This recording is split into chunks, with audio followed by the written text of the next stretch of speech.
Hey, all you gays on the go. Did you know that Backpack comes with several extra special hidden compartments to house all of those accessories? Order today and we'll even throw in an extra soft, extra absorbent microfiber towel. Order yours, lgbtqvc.com. Backpack for the gay on the go. Okay, how is it that I still get misgendered when I'm wearing this shirt? My shirt says they, them. But today, several people called me she, her. And I was like, no. How are you gonna misgender me while I'm wearing this shirt? Come on! I'm making it easy for you.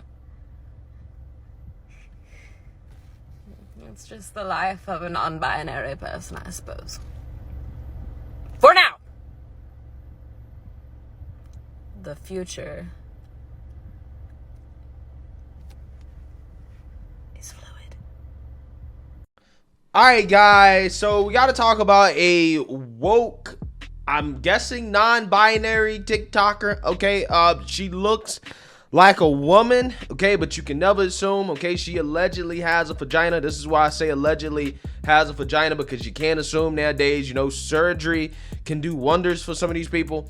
But I'm assuming this person's a woman, and apparently they don't like the fact that as a teacher they are being misgendered in class by students. In particular, there's this one student who she has labeled homophobic and I guess sexist and bigoted because he refuses to call her by her preferred pronouns or preferred gender or whatever. And she took to TikTok to go on this rant about it because the school in this situation is not helping her basically force her woke ideology and political viewpoints on this child.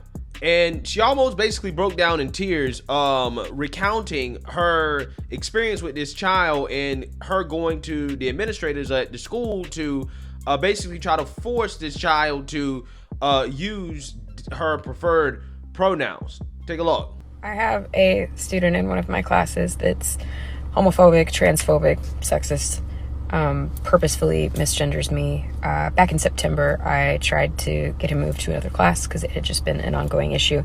And not only was he rude and disrespectful, he was just like not trying and wouldn't take direction, would constantly argue with me. It's been an ongoing thing. Was told that it's too late in the year, couldn't move him, he would lose the credit. Yet they transferred someone into my class this month who was only getting half the credit. So it's okay for that kid to get half the credit, but not okay to remove the kid that's harassing me. I went to the counselors today. I've been asking for a parent-teacher conference for months now. Hasn't happened. Counselors won't set it up. But when I mentioned the fact that he's misgendering me on purpose, I was told, well, some religions, they don't have to do that because some religions don't agree with that, so they don't have to respect that. Out of public school. Now, I don't know if this kid is religious. I don't think he is, but the counselor sure is. And she made it obvious without directly saying it that she doesn't agree with who I am or my existence, so that's fun. And I hope she has the day she deserves. That's all I'm going to say.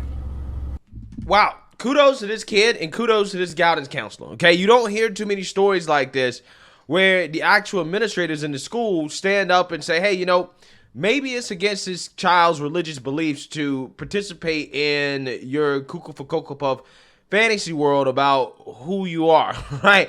Again, you don't hear that too often where, again, you have school administrators standing up for religious rights and freedoms in school for children, okay, who, again, a lot of whom probably come from Christian families, right, and backgrounds where parents, the family, they don't believe in this stuff, right? They don't believe that there are, 3,000 different genders, okay? They don't believe in teachers even having these conversations with their kids about this stuff, and they don't have to participate in your fantasy world.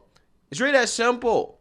And I'm glad that the guidance council stood up to this woman, because what this woman is doing is trying to force her political / gender / sexual ideology on these kids. There's no doubt in my mind that she is in the class having these conversations with kids in a public school, by the way. Again, you see how it goes?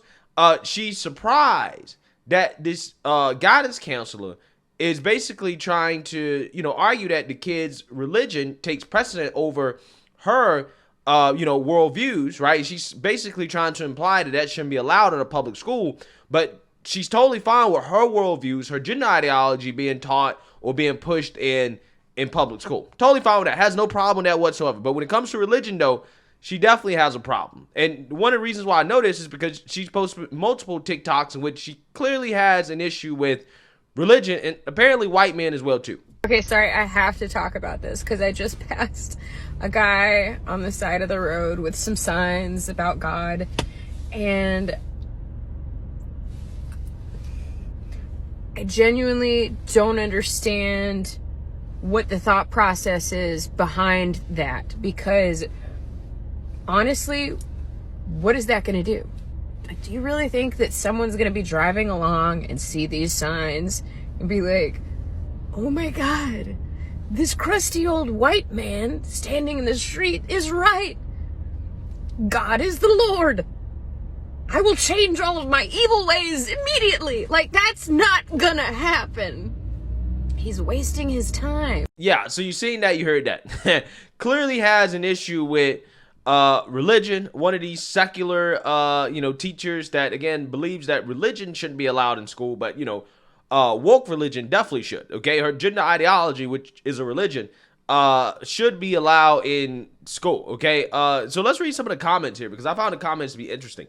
This one person says, they should intervene, re-bullying aspects, but no one owes approval, yet you advocate a compulsory speech code of affirmation in a public school. I disagree with the bullying thing. I don't think the child is bullying her, okay? Misgendering is not bullying. But advocating for a compulsory speech code of affirmation, yeah, that's exactly what she's doing, right? She is advocating for compulsory speech. She's saying, no, you have to acknowledge my worldview, or else I believe that, you should be punished for it. If you don't have a school behind you, find another. You should have a workplace that supports you. This person says could start removing marks from his grade for each misgender. Says he's showing lack of understanding on how to use pronouns, so he's graded on it. Wow, yeah. So you got people out here that are literally advocating for kids to be graded on pronoun usage, right? So if you misgender a teacher, you should get a 0 on your assignment, right?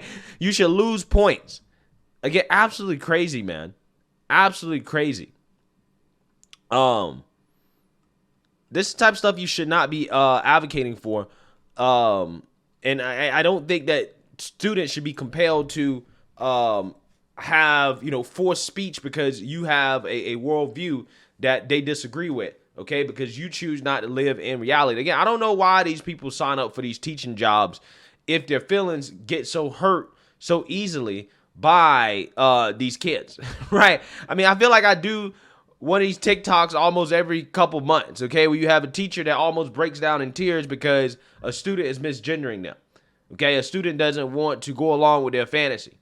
Again, it's crazy that we live in a world where you have kids that are more in touch with reality than teachers, right? The people that are supposed to be teaching them about the world, it seems like some of these students are more in touch with the world and the reality of the world than the teachers. It's really a damn shame. Let me know what you guys think. Make sure you like, comment, and subscribe. Most importantly, share a Black conservative perspective. Peace.